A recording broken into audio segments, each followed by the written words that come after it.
များစုကခုကျွမ်းကျင်တယ်ငါကျွမ်းကျင်တယ်ငါစီလာမှာပဲလို့ထင်နေကြတယ်အဲ့ဒါအဖြစ်ဒီ no ပါတကယ်တမ်းကျတော့ခါတော့ကိုစီကိုဘာကြောင့်လာတင်တာလဲဆိုတဲ့တိကျတဲ့အဖြစ်တစ်ခုကိုဈေးကွက်ထဲမှာကိုချပြနိုင်မှုလိုပါတယ်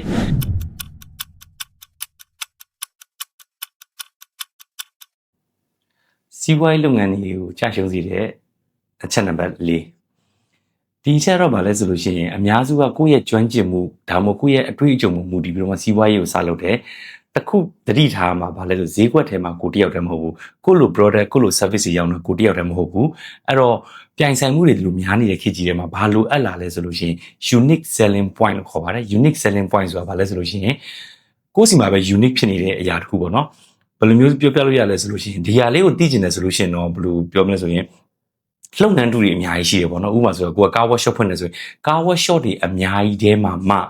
ဘာကြောင့်ကိုယ့်စီမှာကားလာပြင်တင်တာလဲဆိုတော့မေကွန်ဒီမေကွန်ကိုကိုအကျဉ်းအဖန်ဖန်မေးဖို့လိုပါတယ်။ဘာကြောင့်လဲဆိုအများစုကကိုကျွမ်းကျင်တယ်ငါကျွမ်းကျင်တယ်ငါစီလာမှာပဲလို့ထင်နေကြတယ်။အဲ့ဒါအဖြစ်ဒီ no ပါတကယ်တမ်းကျတော့ခါတော့ကိုစီကိုဘာကြောင့်လာတင်တာလဲဆိုတော့တိကျတဲ့အဖြစ်တစ်ခုကိုဈေးကွက်ထဲမှာကိုချပြနိုင်မှုလိုပါတယ်။ထားပါတော့ဥမာသမင်းဆိုင်ဖွင့်နေဆိုကြပါစို့ကိုစီကိုလက်ရကောင်းလို့လာလားဈေးတက်တာလို့လာလားဒါမှမဟုတ်ထူးထူးဆန်းဆန်းဟင်းလေးရကိုလာလားဒါဒီဘာလဲဆိုတော့ unique selling point လို့ခေါ်ပါတယ်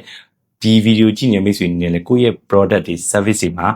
unique selling point ဘာရှိလဲဆိုတာကိုဆွဲထုတ်ဖို့လိုပါတယ်ထုတ်ပြီးလို့ရှိရင်လည်းအဲ့ဒါကိုဈေးကွက်မှာမြင်တောင်ပြတတ်ဖို့လိုပါတယ်အခုပြောရတဲ့အချက်တွေကို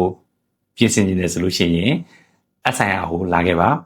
SIR ကိုစိတ်ဝင်စားဆိုရင်ကျွန်တော် comment မှာ SIR ဆိုပြီးမှတ်ခဲ့ပေးပါကျွန်တော်တို့ဘက်ကနေဆက်သွယ်ပေးပါမယ်